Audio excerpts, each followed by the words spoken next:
पंजाब तालीम दगडफेक प्रकरणी 20 ते 25 जणांवर गंभीर गुन्हे दाखल। याबाबत मिळालेली अधिक माहिती अशी, काल रात्रीच्या सुमारास सोलापुरात एक धक्कादायक प्रकरण घडले। पंजाब तालीम बाबा कादरी मस्जिद परिसरात राहणाऱ्या नरेश मस्के हे आपल्या कुटुंबियांसोबत रविवारी रात्री 9:30च्या सुमारास गाडीवरून बाहेर जाताना रस्ता न दिल्याने वाद झाला। त्यानंतर तिथे दोन गट आमने-सामने आल्याने दगडफेक सुरू झाली। दगडफेकीत एक रिक्षा फोडली। त्यानंतर एक गट पंजाब तालीम परिसरात पोहोचला। तिथे थांबलेल्या एका टेम्पोला लक्ष्य केले। दोन्ही गटातील हे धूमचक्र अर्धा तास सुरू होते। सदरील माहिती पोलिसांना मिळाली। पोलीस घटनास्थळी दाखल झाले। लाठीमार करून जमावास पांगवण्यास सुरुवात केली। त्यातच दोन्ही गटांनी तुफान दगडफेक करण्यास सुरुवात केली। शिवाय मिळेल त्या साहित्याने एकमेकांच्या दिशेने भिरकवण्यास सुरुवात केली। यात दगड, वीट, पेवर ब्लॉक, काठ्या वापरण्यात आल्या। त्यामुळे बाबा कादरी मस्जिद ते पंजाब तालीम परिसरात दगडांचा खच दिसून आला। दरम्यान परिसरातील नागरिकांनी लगेचच आपली दुकाने बंद करण्यास सुरुवात केली। घटनास्थळी पोलीस उपायुक्त विजय कबाडे हे देखील दाखल झाले। त्यांनी शांततेत राहण्याचे आवाहन केले। अफवेवर विश्वास ठेवू नका असे देखील आवाहन केले।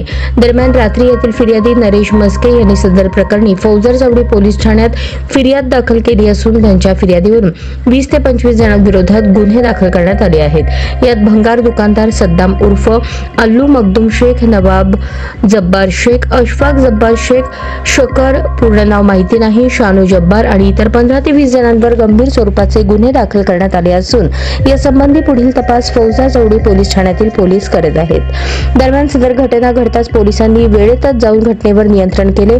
अफवा पसरू दिली नाही। वेळेतच पोलीस ऍक्शन मोडवर आल्याने हे संपूर्ण प्रकरण थांबले। अन्यथा याचे विपर्यास झाले असते अशी देखील चर्चा सोलापुरात रंगत होती।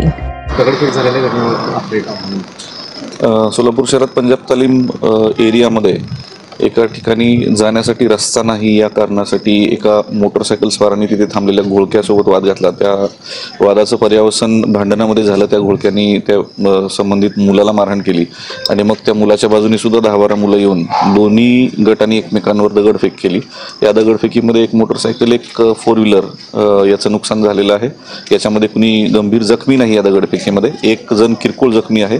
या संदर्भात योग्य ती कायदेशीर कारवाई गुन्हे दाखल करून करण्यात येत आहे। किती जणांना ताब्यात घेतलं? नाही, अजून कुणाला ताब्यात नाही घेतलेलं। एक फक्त व्यक्ती ताब्यात आहे एका बाजूनी।